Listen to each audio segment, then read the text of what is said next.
តាមខ្សែក្រវ៉ាត់រវាងកម្ពុជាអាល្លឺម៉ង់នេះប្រកួត5ទឹកលក្ខណៈគុណខ្មែរកង់ចេញបរៀបប្រកួត3នាទីសម្រាប់ឲ្យទៅ2នាទី The bot fighting please come and listen to my rule from the referee Mr. Prabhayan. This sport is fighting in 5 round of good Khmer martial arts small draw. 3 minute fight in 2 minute break. បាទគូនេះទឹកពុកលោកគ្រូផាន់លោកគ្រូឆ្នើមហាក់ដូចជាមានការព្រួយបារម្ភខ្លាំងមែនទែនបងប្អូនដែលទស្សនាតាមរយៈការផ្សាយផ្ទាល់បាទសូមផ្ដល់កម្លាំងចិត្តជូនដល់លោកគ្រូឆ្នើមមួយខ្លាំងៗដល់គ្នាមួយ Extreme Cambodia good ខ្មែរគូនឹងដាងខ្សែក្រវ៉ាត់កង់ចេញបរៀប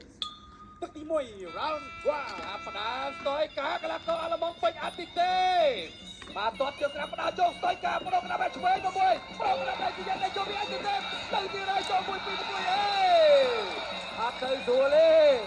អត់ទៅស្រួលទេអត់ទៅស្រួលទេ Go so បាទរត់ទៅបាទម្ចាស់ខ្សែក្បាត់ទៅទី 3 4 5 6 7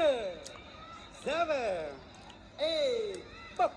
bập vẫn to cácประตู ដើរចូលបន្តទៀតអើតែបោះជង្គង់ឆ្វេងក្តាប់តែឆ្វេងទៅចូលទៅវិញទៅមក1 2 1 2អូ Go so ទៅទៀតហើយរាប់ពី 2 3 អូ 4 5 6 7 8 bập អត់អីទេ vẫn to cácประตูคาริโย ចូលទៀតហើយក្តាប់ដៃទៅទៀត1 2 1 2តក្តាប់ដៃទៀតទៅចូលបោះជង្គង់ឆ្វេងដើរចូលហើយស្រាប់មួយទៀតទៅក្តាប់ដៃ1 2 1 2ដើរចូលពីស្ទល់កាត់ក្តាប់ស្រាប់ហើយឆ្វេងស្រាប់ទៅវិញទៅមកចូលទៅទៀតអូ Doctor ប្រកួត Doctor ដៃបើកលុយអូចប់គ្រប់បាត់ទៅហើយអូយគ្រូផលបាយ័នបាទពួកវេទកបីអាល្លឺម៉ង់ក៏ពេញអតិទេពចាប់ដែរអូយហំបដូរណាស់ដែរវ៉ាវបែកឈាមបាត់ហើយបាទពេញអតិទេពថាអត់អីទេបាទអូយអត់ទាន់ដឹងខ្លួនទេគ្រូពេញសផានមិនដែរ2-0អូ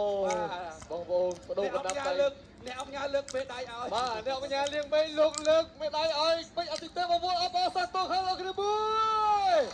កីឡាករនៃប្រទេសជាតិកម្ពុជាដ៏មានគុណភាពបានបដូរកណ្ដាប់ដៃធ្វើកីឡាករអាល្លឺម៉ង់បាទហើយទទួលបានការគ្រប់គ្រងពីថ្នាក់ដឹកនាំរបស់យើងឥឡូវសូមទស្សនាជាមួយនឹងរូបភាពយឺត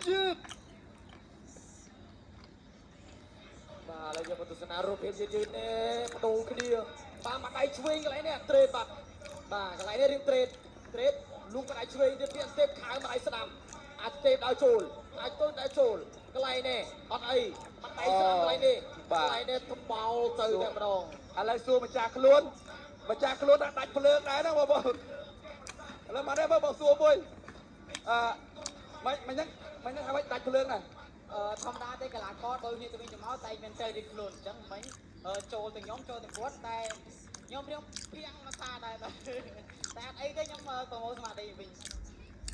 មើលអត់ទាន់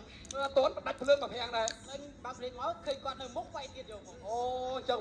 វាយទឹកព្រាវដែរអញ្ចឹងវ៉ាវ